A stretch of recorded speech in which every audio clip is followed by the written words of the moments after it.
এটা হলো বাগেরহাটের ৬০ গম্বুজ মসজিদ। আসলে গম্বুজ ৬০টা নয়, বরং গম্বুজ আসে ৮১টা।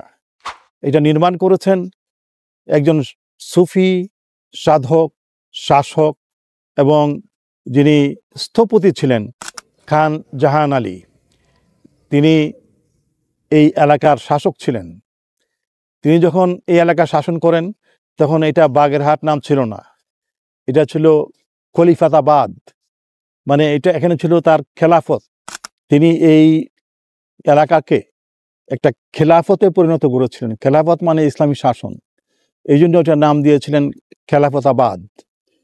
এখানে এই মসজিদ থেকে বিভিন্ন কর্মকাণ্ড পরিচালিত হতো, এখানে নামাজ হতো, এখান থেকে শাসন কর্ম পরিচালনা করা হতো। এটা শিক্ষা প্রতিষ্ঠান ছিল, ইসলাম প্রচারের কেন্দ্র ছিল এবং এটা ছিল একটা কমিউনিটি সেন্টারের মতন। যত সমাবেশ হতো মানুষের এখানে হতো, বাইরে থেকে বিদেশ থেকে লোকজন আসলে এখানেই তাদের মিটিং হতো। এটা ছিল একটা সর্বধরনের কর্মকাণ্ডের কেন্দ্র।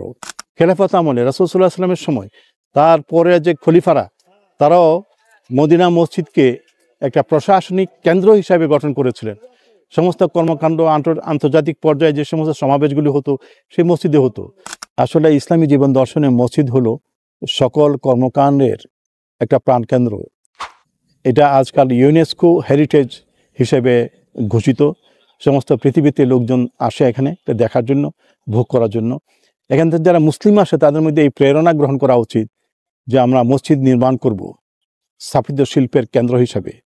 এখানে সকল ধরনের কর্মকাণ্ড চলবে, এখানে নামাজ হবে, সালাত হবে, এখানে সমাবেশ হবে, সেমিনার হবে, কনফারেন্স হবে এবং এখান থেকে শিক্ষা দেওয়া হবে। তো এই ধরনের একটা শিক্ষা প্রতিষ্ঠান এবং ইসলামী প্রাণকেন্দ্র হইল এই ৬০ গম্বুজ মসজিদ। আমরা আল্লাহর কাছে দোয়া করি তিনি যেন খান জাহান আলীকে বিনা হিসেবে যেন ফেরদাউস দান করেন।